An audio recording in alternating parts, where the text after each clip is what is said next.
कि गृह मंत्री अनिल विज का भी बयान सामने आया है, जहां पर उन्होंने कांग्रेस पर जमकर तंज कसे हैं। एक आंदोलन पहले भी हुआ था, यह कहना है अनिल विज का। इंदिरा गांधी ने 1975 को देश में इमरजेंसी लगाई थी, संपूर्ण क्रांति, देश में सत्तारूढ़ पार्टी थी। उस वक्त कांग्रेस की सारे नेताओं को उस वक्त जेल में डाल दिया गया था। सबको उनकी बात का सम्मान करना चाहिए। तो अनिल विज की तरफ से यह बयान सामने आया है। कृषि कानूनों को लेकर एक आंदोलन अब हुआ है। पीएम ने आदर के साथ कानून वापस लेने की घोषणा की है। ऐसा करने से नरेंद्र मोदी जी का कद और बढ़ गया है। ये अंतर है कांग्रेस और भाजपा में। आंदोलन पहले भी हुआ था। देश में सत्तारूढ़ पार्टी थी कांग्रेस, प्रधानमंत्री थी इंदिरा गांधी। उन्होंने लोगों की बात मानने की बजाय 25 जून 1975 को इमरजेंसी लगाकर सारे नेताओं को जेल में डाल दिया था। एक आंदोलन अब हुआ है किसानों का। प्रधानमंत्री हैं नरेंद्र मोदी, उन्होंने बहुत आदरपूर्वक तीनों बिलों को वापस लेने की घोषणा कर दी। ये बच्चा कांग्रेस के राहुल और प्रियंका, जो प्रधानमंत्री नरेंद्र मोदी जी की बिल वापस करने की घोषणा के बाद चहक रहे हैं,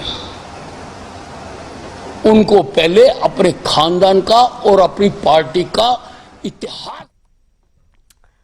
तो वहीं पूर्व सीएम भूपेंद्र सिंह हुड्डा का बयान भी सामने आया है, जहां पर उन्होंने पीएम मोदी कहा है कि पीएम मोदी ने जो ऐलान किया वो देरी से किया। ये जीत किसानों की जीत है, मजदूर की जीत है। एक लंबा संघर्ष किया है सबने। मैंने अपनी जिंदगी में इससे लंबा आंदोलन आज तक नहीं देखा। ये कहना है पूर्व सीएम भूपेंद्र सिंह हुड्डा का।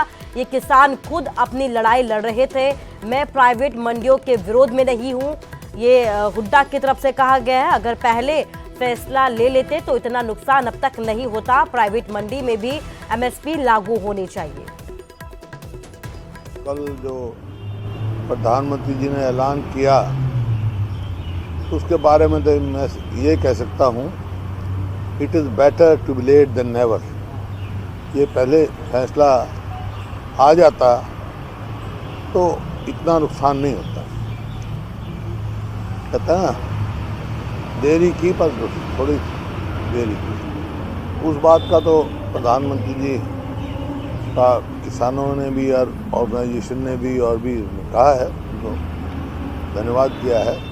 लेकिन असली मुबारकबाद और जीत किसान और मजदूर की है, जो इतना लंबा संघर्ष 1 साल तक कम से कम मैंने अपने जीवन में मैंने नहीं देखा।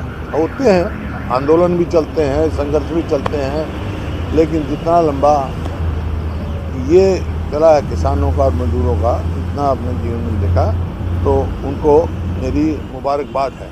तो वहीं कांग्रेस नेता अशोक अरोड़ा ने एक बार फिर से प्रदेश की गठबंधन सरकार पर निशाना साधा है।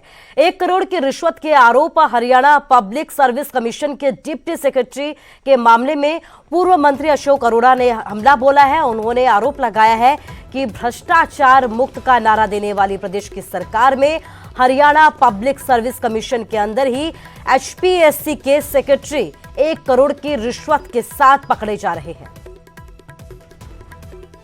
ये तो एक दिखावा है सरकार का, किस प्रकार से हरियाणा सर्विस कमीशन के चेयरमैन तक को सस्पेंड किया गया था भ्रष्टाचार के आरोप लगा के, और फिर उसको वहीं लगा दिया गया था।